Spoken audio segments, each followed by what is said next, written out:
قال الله تعالى وتبارك في القرآن المجيد والفرقان الحميد. بسم الله الرحمن الرحيم. الحمد لله رب العالمين الرحمن الرحيم مالك يوم الدين إياك نعبد وإياك نستعين اهدنا الصراط المستقيم صراط الذين أنعمت عليهم غير المغضوب عليهم ولا الضالين آمين. صدق الله مولانا العظيم وصدق رسوله النبي الكريم الرؤوف الرحيم. اللهم نور قلوبنا بالقرآن وزين أخلاقنا بالقرآن وادخلنا الجنة بالقرآن ونجنا من النار بالقرآن.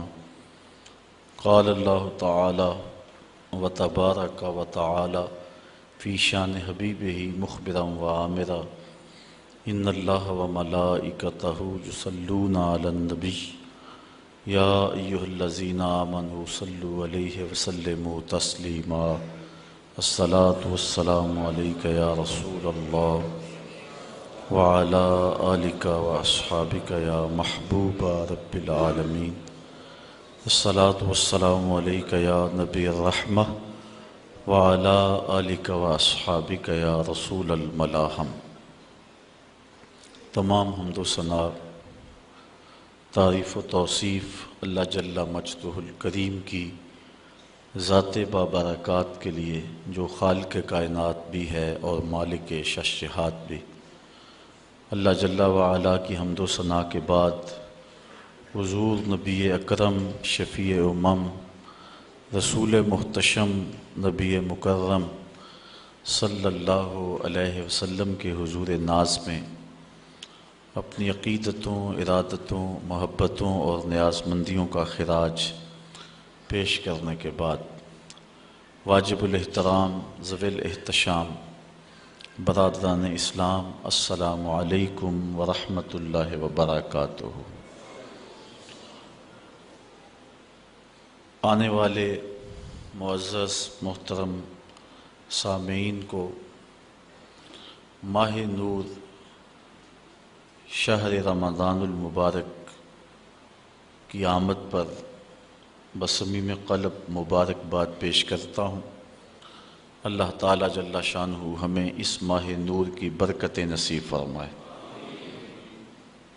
زندگی میں ایک بار موقع مالک نے پھر نصیب کیا کہ اس شہر نور کی ماہ مقدس کی بہاریں نصیب ہوئیں. صلاۃ التراویح، سحری افطاری اور ذکر و اذکار، درس قرآن کے لطف دوبارہ نصیب ہوئے. اللہ تعالیٰ جل شانہ ان برکتوں اور رحمتوں کو دامن میں سمیٹنے کی توفیق نصیب فرمائے. این سعادت بزور بازو نیست تا نہ بخشد خدائے بخشندہ. اللہ تعالیٰ جل شانہ کے محبوب علیہ السلام نے ارشاد فرمایا کہ اگر لوگوں کو پتہ چل جائے کہ ماہ رمضان میں کیا ہے تو وہ آرزو کریں کہ پورا سال ہی روزے رہیں اور یہ مہینہ پورے سال پہ پھیل جائے. اتنی رحمتیں اور اتنی برکتیں اس ماہ نور کے دامن میں ہیں جو اہل ایمان کو نصیب ہوتی ہیں. رمضان المبارک اللہ تعالیٰ جل شانہ کے ہونے کا یقین پختہ کرتا ہے. ایک تو یہ کہ ہم اس بات کو محسوس کرتے ہیں جو کہ حضور نے ارشاد فرمایا کہ جب ماہ صیام آتا ہے تو شیاطین جکڑ دیے جاتے ہیں. سلسلۃ الشیاطین. تو ہم اپنی آنکھوں سے دیکھتے ہیں وہی محلے، وہی گلیاں، وہی بازار، وہی شہر، وہی بستیاں، وہی دیہات اور قریے ہوتے ہیں. لیکن جو ہی ماہ صیام کا چاند طلوع ہوتا ہے مسجدوں کے دروازے کھل جاتے ہیں اور محبتوں کا ہجوم ہوتا ہے. اور دوسری طرف ہم ایک نور اپنے دامن میں اترتا ہوا محسوس کرتے ہیں جو ہمارے بزرگ صوفیاء مراقبوں اور چلوں سے حاصل کرتے ہیں، محنت، تگ و تاز، جد و جہد، وظائف، پھر ایک نور پاتے ہیں اللہ جل شانہ کے ہونے کا، کہ وہ دیکھ رہا ہے ہمیں، یہ تیقن انہیں نصیب ہوتا ہے۔ لیکن ماہ صیام میں یہ نور بارش کی طرح برستا ہے، ایک گناہ گار سے گناہ گار شخص بھی اس چیز کو محسوس کرتا ہے۔ آپ نے کبھی دیکھا ہو کہ دوپہر کے وقت سخت گرمی ہے، زبان کانٹا بنی ہے، حلق خشک ہے، ٹھنڈا پانی دستیاب ہے، دروازہ بند ہے، کوئی دیکھنے والا بھی نہیں، اس کے باوجود بھی بندہ پانی کا ایک گھونٹ حلق سے نیچے نہیں اتارتا کہ میرا اللہ مجھے دیکھ رہا ہے۔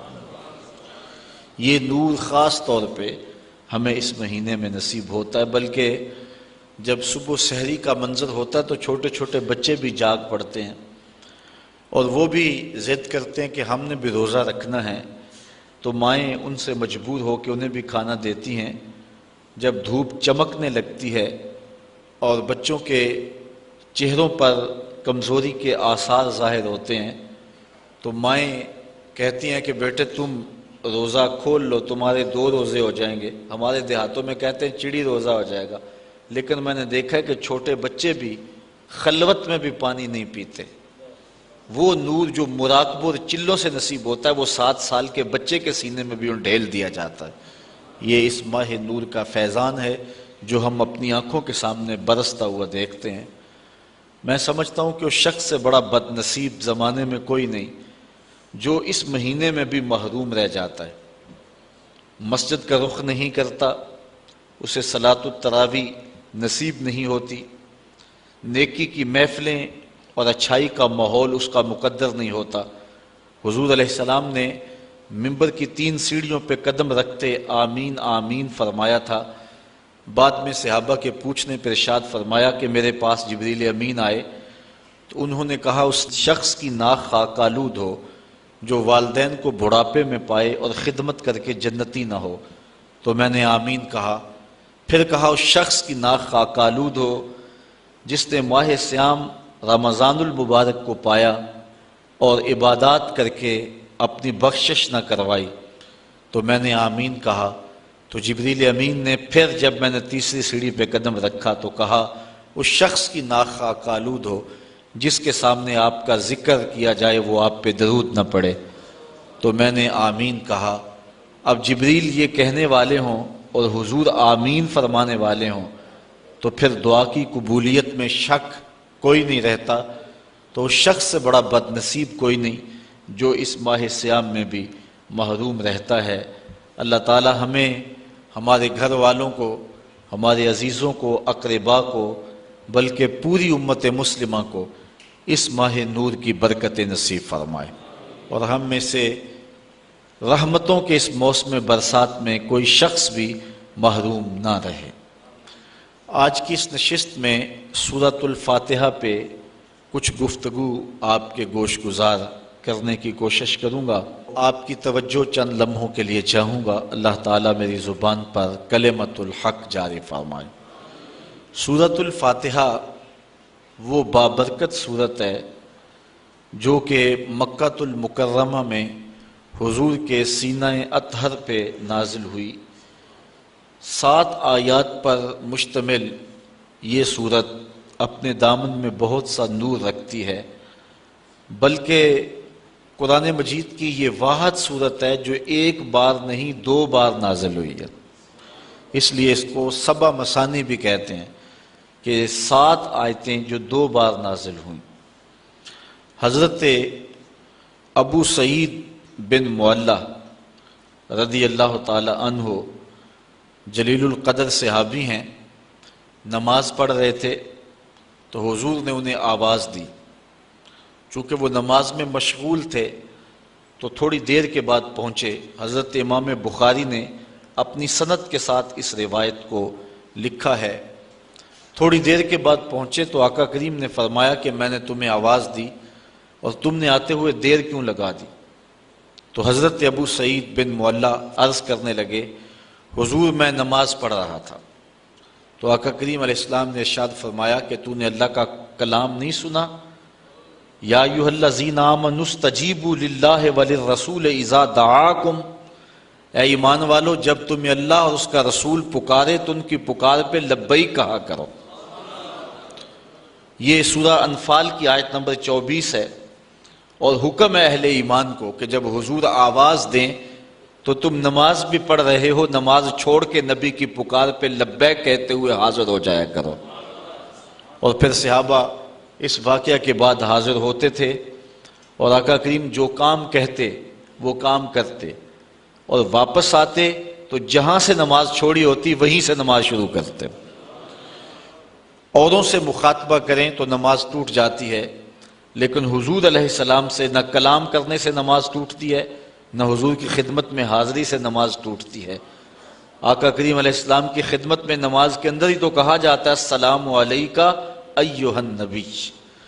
تو حضرت نبی رحمت صلی اللہ علیہ وآلہ وسلم نے فرمایا اے ابو سعید بن معلیٰ، میں تمہیں مسجد کے نکلنے سے قبل ایک ایسی سورت بتاؤں گا جو 2 مرتبہ نازل ہوئی ہے اور جو 7 مثانی ہے۔ تو حضرت سعید بن معلیٰ کہتے ہیں کہ حضور نے میرا ہاتھ پکڑ لیا، جب ہم مسجد سے باہر نکلنے لگے تو میں نے حضور سے عرض کی حضور آپ نے وعدہ کیا تھا کہ میں مسجد سے باہر نکلنے سے قبل آپ کو وہ سورت بتاؤں گا جس سے افضل سورت قرآن کے دامن میں کوئی اور نہیں ہے۔ تو حضور علیہ الصلوۃ والسلام نے ارشاد فرمایا الحمدللہ رب العالمین۔ یہ سورت 7 مثانی ہے، اور اس سورت سے افضل قرآن مجید کے اندر کوئی سورت نہیں ہے۔ اور حضرت ابی بن کعب رضی اللہ تعالی عنہ سے بھی اسی طرح کی ایک روایت مروی ہے جس کو امام ترمذی نے اپنی سند کے ساتھ روایت کیا ہے کہ حضور علیہ السلام نے ان کو آواز دی تو وہ بھی دیر سے پہنچے، تو حضور نے ان کو بھی یہ کہا کہ تم نے اللہ تعالیٰ کا کلام نہیں سنا؟ جب اللہ اور اس کا رسول پکارے تو پکار پہ لبیک کہا کرو۔ اور پھر حضور نے ان کو فرمایا کہ میں تمہیں ایک ایسی صورت بتاتا ہوں کہ جس جیسی صورت نہ تورات میں ہے، نہ زبور میں ہے، نہ انجیل میں ہے، اور نہ اس جیسی کوئی دوسری صورت قرآن میں بھی ہے۔ تو پھر حضور نے سورۃ الفاتحہ کا بتایا۔ یہ وہ صورت ہے جو ہر روز ہر نمازی ہر نماز کی ہر رکعت میں وقالتاً یا اصالتاً تلاوت کرتا ہے۔ اگر کوئی 5 گانا نماز پڑھنے کی توفیق رکھتا ہے تو وہ دن میں 48 مرتبہ اس سورت کو تلاوت کرتا ہے۔ تو یہ وہ بابرکت سورت، یہ ہمیں کیا پیغام دیتی ہے؟ آج کی نشست میں ہم نے اس پہ مختصر گفتگو آپ کے گوش گزار کرنی ہے۔ قرآن مجید کے اندر کل 114 صورتیں ہیں۔ سورہ توبہ کے علاوہ ہر سورت کے ابتدا میں تسمیہ شریف بسم اللہ الرحمن الرحیم موجود ہے، جو احناف کے نزدیک 2 سورتوں کے فاصلے کے لیے لایا گیا ہے، جبکہ سورہ نمل میں بسم اللہ الرحمن الرحیم یہ جزو قرآن ہے۔ باقی مقامات پر صورتوں کے مابین فاصلے کے لیے اور فرق کرنے کے لیے تسمیہ کو لکھا جاتا ہے اور حصول برکت کے لیے۔ اور دوسرا حضور علیہ السلام کا فرمان بھی ہے کہ ہر کام کرنے سے قبل بسم اللہ شریف کی تلاوت کا جو حکم دیا حضور نے، تو اس کی تکمیل کے لیے ہر صورت سے قبل بسم اللہ شریف کی تلاوت کی جاتی ہے۔ اسی لیے احناف نماز کے اندر تسمیہ کو سرن پڑھتے ہیں، جہرن نہیں پڑھتے، اس لیے کہ یہ جزو صورت نہیں ہے۔ یہ اللہ کے بابرکت نام سے سورت کا آغاز ہو رہا ہے، اور اس کی حمد بولنے کے حکم نامے سے اس سورت کے مضامین شروع ہو رہے ہیں۔ الحمدللہ رب العالمین، تمام خوبیاں اللہ کے لیے جو تمام جہانوں کا پالنے والا ہے۔ حمد کسی کے اختیاری حسن پر جو تعریف کی جاتی ہے اسے عربی میں حمد کہتے ہیں۔ کسی کے غیر اختیاری حسن اور جمال پر جو تعریف کی جائے اسے مدح کہتے ہیں، اور کسی کے اختیاری حسن پہ جو تعریف کی جائے اسے عربی میں حمد کہا جاتا ہے۔ شکر اور حمد ان میں عموم خصوص کی نسبت پائی جاتی ہے کہ ہر شکر حمد ہے لیکن ہر حمد شکر نہیں ہے۔ کسی کی نعمت کے بدلے میں جو تعریف کی جائے، خوبیاں بیان کی جائیں، وہ شکر کہلاتی ہے، اور بغیر کسی کی نعمت کے شکریہ کے طور پہ ویسے قدر شناسی کے طور پہ جو تعریف کی جائے اس کو عربی میں حمد کہتے ہیں۔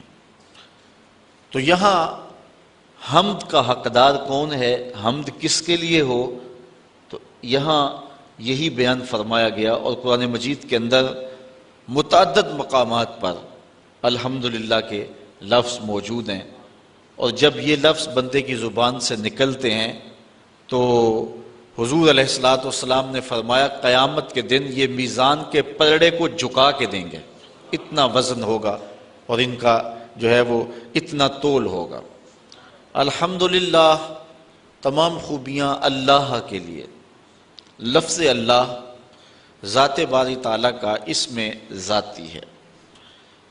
اس پر علماء نے بہت لمبی گفتگو کی ہے کہ یہ لفظ مفرد ہے یا مرکب ہے۔ بعض نے کہا مفرد ہے، بعض نے کہا مرکب ہے۔ جنہوں نے کہا مفرد ہے انہوں نے یہ دلیل دی کہ جب بھی یا اللہ کہتے ہیں تو یا اور اس میں جلالت کے درمیان ایہا کو نہیں لایا جاتا۔ اگر یہ مرکب ہوتا تو ایہا کو ضرور لایا جاتا۔ یہ عربی میں قاعدہ ہے کہ وہ لفظ جو مرکب ہو، معرف باللام ہو، جب اس سے قبل حرف ندا لایا جائے تو مذکر سے قبل ایہا اور مؤنث سے قبل ایتھا لاتے ہیں۔ جس طرح یا ایہا الرسول، یا ایہا النبی، یا ایہا المزمل، یا ایہا المدثر، تو یہاں مزمل کے اوپر یا مدثر یا النبی کے اوپر الف لام ہے، تو یا اور معرف باللام لفظ کے درمیان ایہا لائے، اور اگر مؤنث ہے تو ایتھا لائیں گے، یا ایتھا النفس المطمئنہ، وہاں ایتھا ہے، اور یہاں یہ لفظ نہیں لایا گیا، اور اگر اس کو لایا جائے تذکیر و تانیث کے لحاظ سے تو کفر ہوگا، لہٰذا یہ لفظ مفرد ہے، مرکب نہیں ہے۔ اور جو لوگ اس کو مرکب مانتے ہیں وہ کہتے ہیں کہ یہ الہن کے اوپر الف لام لگایا گیا، اور پھر جو ہے وہ ایک الف کو گرایا گیا، الہ تھا تو ایک الف کو گرا دیا گیا تو اللہ بن گیا۔ لیکن ان کی دلیل یہ ہے کہ آپ نے دیکھا ہے کہ کبھی بھی لفظ اللہ کے اوپر تنوین نہیں آتی، یعنی اللہن نہیں آتا، جبکہ جو مفرد لفظ ہوتا ہے جب وہ پڑھا جائے تو اس کے اوپر تنوین آتی ہے، زیدن، زیدن، زیدن، مختلف صورتوں میں، لیکن لفظ اللہ کے اوپر کبھی بھی تنوین نہیں آتی۔ اور تنوین کے لیے معنی کیا چیز ہے؟ وہ کہتے ہیں الف لام معنی ہے، چونکہ جس لفظ کے اوپر الف لام آ جائے اس کے اوپر تنوین نہیں آتی، لہٰذا یہ معرف باللام ہے اور اس وجہ سے اس کے اوپر تنوین نہیں آتی۔ اگر یہ بات ہے تو پھر اگر معرف باللام ہے تو پھر یا اور حرف جو منادہ ہے ان دونوں کے درمیان میں ایہا کیوں نہیں لائے؟ اور دوسری بات، اگر یہ مفرد ہے تو پھر دلیل یہ ہے کہ اس کے اوپر تنوین کیوں نہیں آتی؟ تو جس طرح اللہ کی ذات سمجھ میں نہیں آتی، اس کا اسم بھی سمجھ کی حدود سے برا ہے۔ سیبویہ نے مرنے کے بعد کسی کو خواب میں اس کو دیکھا، اس سے ملاقات ہوئی، اس نے کہا کہ بتا تیرا حال مرنے کے بعد کیا ہوا؟ تو سیبویہ نے جو جواب دیا، میں یہ تھوڑی سی بحث کی ہے اس لفظ کے اوپر، وہ اسی لیے کی کہ سیبویہ نے جو جواب دیا ہم بھی اس کے مستحق ہو جائیں، ورنہ یہ مشکل بحث تھی، لیکن میں نے اس کے باوجود اس بحث کو چھیڑا اور دو چار باتیں اس پہ کر دیں۔ سیبویہ کہتا ہے میں ساری زندگی لفظوں کی کھال ادھیڑتا رہا اور بال کی کھال ادھیڑتا رہا، اور ساری زندگی میں لفظوں میں الجھا رہا، قرآن مجید کے معنی مطالب اس کی طرف میں نہ گیا، اور میں لفظوں پر ہی ساری زندگی بحث کی۔ مرنے کے بعد میرے مالک نے مجھے بخش دیا، تو میں نے عرض کی کہ مالک میرا کون سا نیک عمل تھا جس کی وجہ سے مجھے بخش دیا؟ تو ارشاد ہوا کہ تو نے لفظوں پہ ساری زندگی بحث کی، یہ تیرا کوئی ایسا عمل نہیں تھا، لیکن لفظوں میں بحث کرتے کرتے میرا نام بھی اس لفظوں کے اندر آیا، لفظ اللہ۔ کسی نے کہا یہ نکرہ تھا، الف لام لگا کے معرفہ بنایا گیا، کسی نے کہا یہ علم ہونے کی وجہ سے معرفہ ہے، لوگوں نے اس پہ بحثیں کی، لیکن سیبویہ کہتا ہے کہ میں نے کہا کہ یہ پہلے ہی معرفہ تھا، لیکن اس میں جلالت ہونے کی وجہ سے اس کو مزید معرفہ کر دیا گیا، تو یہ عارف المعارف ہے، یہ معرفہ کا بھی معرفہ ہے۔ کہتا کہ میں نے اس کے بابرکت نام کو عارف المعارف کہا، تو اللہ تعالیٰ جل شانہ کو میری یہ ادا پسند آ گئی اور میری مغفرت فرما دی۔ اس لیے میں اس کے بابرکت نام پہ تھوڑی سی بات کی ہے کہ باوجود کہ یہ علماء کا موضوع ہے، لیکن سارے لوگ پوری توجہ سے اس گفتگو کو سن رہے تھے۔ کس لیے سن رہے تھے؟ کہ ہمارے رب کے نام پر بحث ہو رہی ہے، تو اللہ کی رحمتوں سے یہ بعید نہیں ہے کہ اللہ اس کے صدقے سے ہماری بھی مغفرت فرما دے کہ یہ اجمی لوگ ہیں لیکن میرے نام پر بحث کو غور سے سن رہے تھے، تو اللہ تعالیٰ جل شانہ اس کے صدقے ہم سب کی مغفرت فرمائے۔ تو کہا تمام خوبیاں اللہ کے لیے۔ اب یہاں الحمد کے اوپر جو الف لام ہے، یہ بھی علماء نے کہا جنس کے لیے، یا الف لام جنس کا ہے یا استغراق کا ہے۔ ان دونوں صورتوں میں معنی یہ بنتا ہے کہ ہر خوبی اللہ کے لیے، یا ہر چیز جس کو خوبی کہا جا سکتا ہے وہ اللہ کے لیے، یعنی ہر کمال، ہر تعریف، ہر وصف، ہر خوبی، اس کے جتنے بھی افراد ہیں، یعنی خوبی کی جتنی بھی صورتیں اور قسمیں ہیں، وہ سب اللہ کے لیے۔ اور دوسرا معنی یہ ہے کہ جسے خوبی کہتے ہیں، نفس خوبی، جنس خوبی، جنس کمال، جنس تعریف، وہ سب کے سب اللہ کے لیے، جس کی شان یہ ہے رب العالمین، جو تمام جہانوں کا پالنے والا ہے۔ کسی چیز کو اس کی استعداد ذاتیہ کے مطابق درجہ بدرجہ مرتبہ کمال تک پہنچانا ربوبیت کہلاتا ہے، یعنی جو اس کی فطری لیاقت اور استعداد ہے، جو اس کی طبع میں رکھی گئی ہے۔ کبھی ایسا نہیں ہوا کہ آپ نے ایک مرغی کو بہت سارا دانہ ڈالا ہو اور وہ بڑھتے بڑھتے اونٹ جتنی ہو گئی ہو، اور کبھی ایسا نہیں ہوا کہ ایک اونٹ کو چارہ کم ملا ہو اور وہ کمزوری کی وجہ سے مرغی کی مقدار کو پہنچ گیا ہو، ایسے نہیں ہوتا۔ کبھی ایسے نہیں ہوا کہ آپ نے بہت زیادہ کھاد ڈالی اور ایک چھوٹا سا پودا گلاب کا وہ برگد کا درخت بن گیا ہو اور اتنا بڑا ہو گیا ہو، اور کبھی ایسا نہیں ہوا کہ ایک برگد کے پودے کو مناسب نمی اور نشو و نما اور اس کو پانی نصیب نہ ہوا ہو تو وہ بالکل چھوٹا رہ گیا ہو۔ جو جس کی استعداد ذاتیہ ہے اس کے مطابق ہی اس کی تربیت کی جاتی ہے۔ مرد کی تربیت مردانہ شان کے مطابق اور عورت کی تربیت اس کے مطابق، اس طرح جانور کی تربیت، درختوں کی تربیت، ہر شے کی جو استعداد ذاتیہ ہے اس کے مطابق تربیت کرنا، جو اس کی ضرورت ہے وہ اس کو بہم پہنچانا، اس کو ربوبیت کہتے ہیں۔ ایک بچہ پیدا ہوتا ہے، اس کا معدہ اتنا کمزور ہوتا ہے کہ وہ کوئی غذا برداشت نہیں کر سکتا، تو اللہ تعالیٰ جل شانہ نے اس کی اس عمر کے لیے ماں کی چھاتیوں کے اندر متوازن غذا دودھ کی صورت میں رکھی ہے۔ یہ اس کی ربوبیت کی شان ہے۔ اور آپ دیکھتے ہیں کہ بچہ ہر شے آ کے سیکھتا ہے، اس نے بولنا کیسے ہے، چلنا کیسے ہے، سمجھنا، یہ ساری چیزیں وہ دنیا پہ آ کے سیکھتا ہے، لیکن دودھ ماں کی چھاتی سے کشید کیسے کرنا ہے یہ بچہ سیکھ کر کے آتا ہے۔ یہ اللہ تعالیٰ جل شانہ اس کو جو ہے وہ پڑھا کر کے اس کو سکھا کر کے بھیجتا ہے۔ قرآن مجید میں ایک مقام پہ فرمایا وَهَدَيْنَاهُ النَّجْدَيْنِ، ہم نے اس کو دونوں گھاٹیاں دکھا دی۔ اور اس سے مفسرین فرماتے ہیں ماں کی چھاتیاں مراد ہیں کہ بچہ سیکھ کر کے آتا ہے۔ بطخ کے بچے کو تیرنا پہلے ہی آتا ہے، وہ دنیا پہ آ کر نہیں سیکھتا۔ اور مرغی کا بچہ جو ہے اس کے وظائف الگ ہیں، وہ پانی میں نہیں جا سکتا ہے، تو اس کو اس کے مطابق تربیت دی۔ اور بطخ کے بچے کے پاؤں اس طرح چوڑے رکھے جس سے وہ پانی کو پیچھے دھکیل سکے۔ یہ اس کی استعداد ذاتیہ کے مطابق اس کی تربیت کی۔ جس کو چارہ چاہیے اس کو چارہ بہم پہنچایا، جس کو کھانا چاہیے اس کو کھانا بہم پہنچایا، جس کو دودھ چاہیے اس کو دودھ بہم پہنچایا۔ ایک پرندہ ہے جسے ہنس کہتے ہیں، وہ سچے موتی کھاتا ہے۔ آپ اگر جائیں نا پنساری کی دکان پہ اور اس کو کہو کہ مجھے 2-4 تولے دے دے، تو ہو سکتا ہے سیالکوٹ سے ملے ہی نہ، گجرانوالا سے بھی نہ ملے۔ جو بالکل سچے جو ہے وہ موتی ہیں وہ عدم دستیاب ہو، ملے ہی نہ آپ کو، اور اگر وہ ملے بھی تو ہزاروں روپے تولے کے حساب سے ملیں گے۔ لیکن ہنس نامی پرندہ روز پیٹ بھر کے کھاتا ہے اور اللہ تعالیٰ اس کو روز مہیا فرماتا ہے۔ یہ اس کی شان ربوبیت ہے۔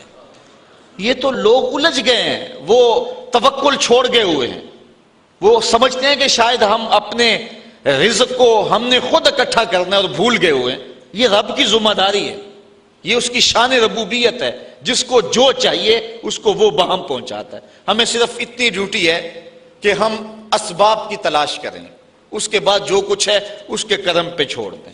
لیکن جو اس نے لکھا ہے اگر ہم فرض کرو اسباب بھی چھوڑ دیں پھر بھی جو قسمت میں ہے وہ مل کے رہے گا۔ حضرت شیخ سعدی شیرازی نے یہاں بڑی خوبصورت بات کی۔ آپ فرماتے ہیں کہ ایک شخص جا رہا تھا جنگل میں، اس نے ایک لومڑی کو دیکھا کہ جس کے پاؤں بھی نہیں ہیں ہاتھ بھی نہیں ہیں، تو اس نے کہا کہ اس کو رزق کیسے ملتا ہوگا۔ ساتھ ہی ایک درخت کے اوپر بیٹھ گیا، ایک شیر آیا، اس نے شکار کیا اور اس نے شکار کھایا اور پس خوردہ چھوڑ کے چلا گیا۔ یہ لومڑی رینگتی رینگتی پہنچی اور پہنچ کر کے اس نے جو ہے وہ بچا کھچا کھایا اور اپنا پیٹ بھر لیا۔ یہ جا کے ایک غار میں بیٹھ گیا کہ جب لومڑی کو جس کے ہاتھ بھی نہیں ہیں پاؤں بھی نہیں ہیں اللہ تعالیٰ نے اس کے رزق کا وسیلہ بھی قائم کر دیا، تو جو میری قسمت کا لکھا ہے وہ بھی مجھے مل جائے گا، تو میں محنت کیوں کرتا پھرتا ہوں۔ تو وہ جا کے ایک غار میں بیٹھ گیا، ایک آدھا وقت تو فاقہ کاٹا۔ جب بھوک سے نڈال ہوا تو آواز آئی ہاتف سے، اے بندے میں تیرا بھی رب ہوں، لیکن لومڑی نہ بن شیر بن، خود بھی کھا اور اوروں کو بھی کھلا۔ ہمیں حکم ہے کہ ہم اسباب پر نظر رکھیں، لیکن حقیقی نظر ہماری جو ہے وہ مسبب پر ہونی چاہیے۔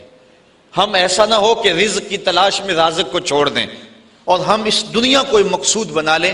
اللہ تعالیٰ نے ان لوگوں کی مذمت کی ہے جن کا اوڑھنا بچھونا دنیا ہے۔ ارشاد فرمایا کہ جو ہے وہ لوگ الذی جمع مالا وعددہ یحسب ان مالہ اخلدہ کلا لینبذن فی الحطمہ وما ادراک ما الحطمہ نار اللہ الموقدۃ التی تطلع علی الافئدہ۔ وہ جو مال جمع کرتا رہتا ہے اور گنتا رہتا ہے اور پھر یہ خیال کرتا ہے کہ میرا مال مجھ کو لافانی کر دے گا، اللہ تعالیٰ فرماتا ہے ہم اس کو پکڑ کے بڑی آگ میں ڈالیں گے۔ اور وہ بڑی آگ کیسی ہے؟ اللہ فرماتا ہے کہ وہ میری جلائی ہوئی آگ ہے، اور وہ ایسی سخت آگ ہے کہ جو دل بھی کھا جائے گی، کلیجے بھی چاٹ جائے گی۔ تو اس آگ میں ہم اس بدبخت کو ڈالیں گے جو رزق کی تلاش میں رازق کو بھول گیا ہوا ہے، اور جس نے رزق کو مقصود اور قبلہ جان سمجھ لیا ہے۔ اور آج ہماری پریشانیاں، ہمارے دکھ اور اذیتیں یہ ہے کہ ہم بھول گئے ہیں، ہمارا توکل کمزور ہو گیا ہے۔ اگر اللہ پہ توکل پختہ ہو تو کوئی مسئلہ نہیں، وہ رب العالمین ہے، تمام مخلوقات کا رب ہے۔ یہاں رب کا لفظ جو ہے وہ واحد ہے، عالمین جمع ہے۔ عالم کہتے ہیں ما سوی اللہ، اللہ کے علاوہ جو کچھ ہے وہ عالم ہے، اور ایک عالم کا رب نہیں ہے، تمام عالمین کا رب ہے۔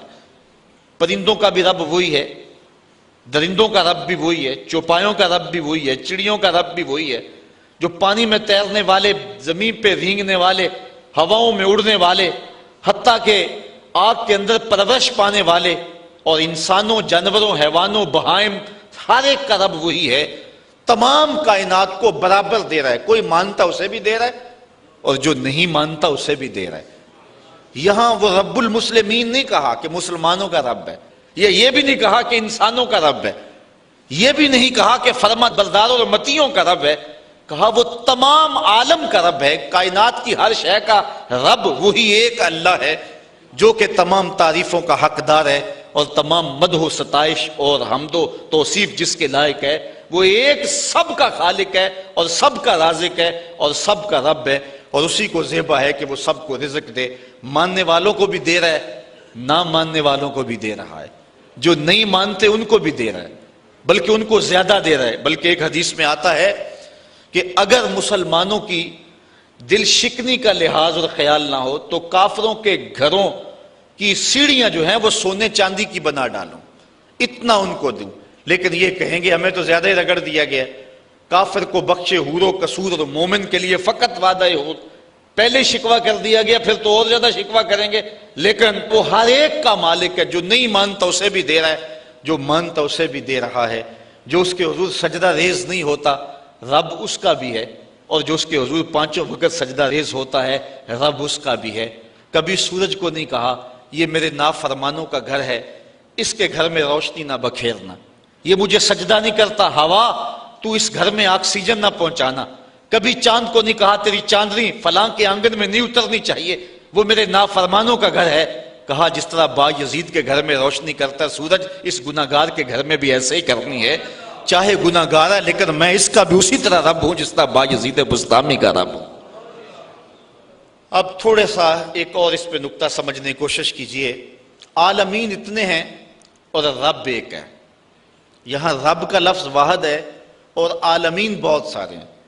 یہاں یہ بات عقیدے کی سمجھ میں آتی ہے کہ ایک رب کے کئی عالم ہو سکتے ہیں، یعنی کئی عالمین کا ایک رب ہو سکتا ہے، ایک باپ کے کئی بیٹے ہو سکتے ہیں، اور ایک شوہر کی کئی بیویاں ہو سکتی ہیں، ایک آقا کے کئی غلام ہو سکتے ہیں، اور ایک رب کے کئی بندے ہو سکتے ہیں، لیکن ایک بندے کے کئی رب نہیں ہو سکتے، ایک بیوی کے کئی شوہر نہیں ہو سکتے، اور ایک غلام کے کئی آقا نہیں ہو سکتے ہیں۔ یہ شان ہے کیونکہ ایک رب کے کئی مملوک اور کئی مربوب ہو سکتے ہیں، وہ سب پر کرم نوازی فرمائے، لیکن ایک مربوب کے کئی رب نہیں ہو سکتے۔ اور دوسری بات یہاں سمجھنے میں یہ آتی ہے کہ وہ ایک رب ہو کے سب کو برابر دے رہا ہے اور سب پہ کرم فرما رہا ہے اور سب کو نواز رہا ہے، اور ہر بندہ یہ سمجھتا ہے کہ جتنا فضل میرے پہ ہو رہا ہے شاید دنیا کے اوپر میں ہی اس کا بندہ ہوں، یعنی اتنا کرم اتنا فضل ایک ایک بندے پہ۔ انسان ذرا غور کرے اس کے اندر کے سسٹم، اس کا نظام زندگی، اس کو دیے جانے والی عزتیں، اس کو شہرت، وقار، اس کو دولتیں، اس کی اولادیں، یہ کیا کیا ایک شخص کو دیا گیا ہے، اور ایک رب نے سب کو دیا ہے۔ اس کے کئی بندے ہیں لیکن اس کے باوجود کسی کو کمی نہیں چھوڑی، ہر ایک کو بہم آکسیجن پہنچ رہی ہے، ہر ایک کو ہوائیں پہنچ رہی ہیں، ہر ایک کو سورج کی کرنیں مل رہی ہیں، ہر ایک کو چاندنی میسر آ رہی ہے، رزق کے دروازے پہ خیرات بانٹ رہا ہے ہر ایک کو۔ اس کے کئی بندے ہیں لیکن اس نے کسی کے لیے کمی نہیں چھوڑی، اور بندے کا کوئی دوسرا رب نہیں تھا، لیکن بندے کا انداز یہ ہے جس طرح اس کے کئی رب ہوں اور وہ اس کے حضور سجدہ کرنے نہیں جاتا، اس کو فرصت نہیں ملتی۔ ایک رب کے کئی مملوک ہیں، ایک رب کے کئی مربوب ہیں، لیکن اس نے کسر نہیں چھوڑی، اور ایک بندے کے کئی رب نہیں ہیں لیکن اس کا جو انداز ہے وہ کتنا بیگانگی والا ہے۔ تو کہا الحمدللہ رب العالمین۔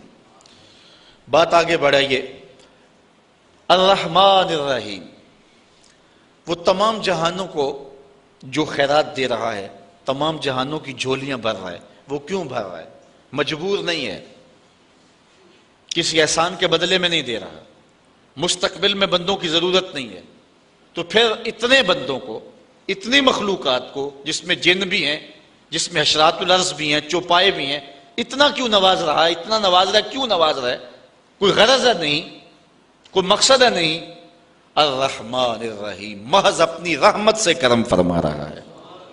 رحمت اللہ تعالیٰ جل شانہ کی مخلوق پر شفقت ہے، اس شفقت کے سبب اللہ تعالیٰ جل شانہ پوری مخلوق کو نواز رہا ہے۔ رحمان اور رحیم یہ دونوں مبالغے کے صیغے ہیں، اور اللہ تعالیٰ جل شانہ کی رحمت عمیم کا تذکرہ ہے۔ رحمان میں زیادہ جو ہے وہ رحمتوں کا ذکر ہے، یہ زیادہ مبالغہ رحیم سے، اور اسی لیے کسی شخص کے لیے رحمان کا لفظ نہیں بولا جا سکتا۔ عبد الرحیم کو اگر رحیم کہہ لیں تو گزارا ہوگا، لیکن عبد الرحمان کو رحمان نہیں کہہ سکتے، کیونکہ رحمان اس کی ایسی صفت ہے کہ جو اس کے علاوہ کسی اور میں نہیں پائی جا سکتی۔ رحیم کا لفظ اس نے اپنے نبی علیہ السلام کے لیے بھی بولا ہے، بالمؤمنین رؤوف الرحیم، لیکن رحمان کا لفظ اللہ تعالیٰ کے علاوہ کسی اور کے لیے مستعمل نہیں ہوگا۔ یہ اس کی ایسی صفات پر مشتمل ہے کہ جو اسی کا خاصہ ہیں، اور اس کے علاوہ کسی بندے کے اندر، کسی اور مخلوق کے اندر اور کسی اور ذات کے اندر جو ہیں وہ ممکن نہیں ہے۔ اب اللہ تعالیٰ جل شانہ کی رحمتوں کا ذکر کیا گیا، لیکن رحمتوں کا ذکر کرنے کے متصل بعد اس نے اپنی مملکت اور حکومت کا ذکر بھی کیا۔ مالک یوم الدین، وہ رب جو رحمان بھی ہے، وہ رب جو رحیم بھی ہے۔ بندہ کہیں رحمتوں سے دھوکے میں نہ آ جائے اور بدعملی کا شکار نہ ہو جائے۔ جو رب رحمان بھی ہے، جو رب رحیم بھی ہے، اس کی یہ شان بھی ہے کہ جزا کے دن کا مالک بھی وہی رب ہے۔ وہ دن جو 50,000 سال پہ مشتمل دن ہوگا، جس دن اللہ کا آخری اور ٹل فیصلہ آئے گا، جس فیصلے کے بعد کوئی فیصلہ نہیں ہوگا، نہ کوئی اپیل ہو سکے گی۔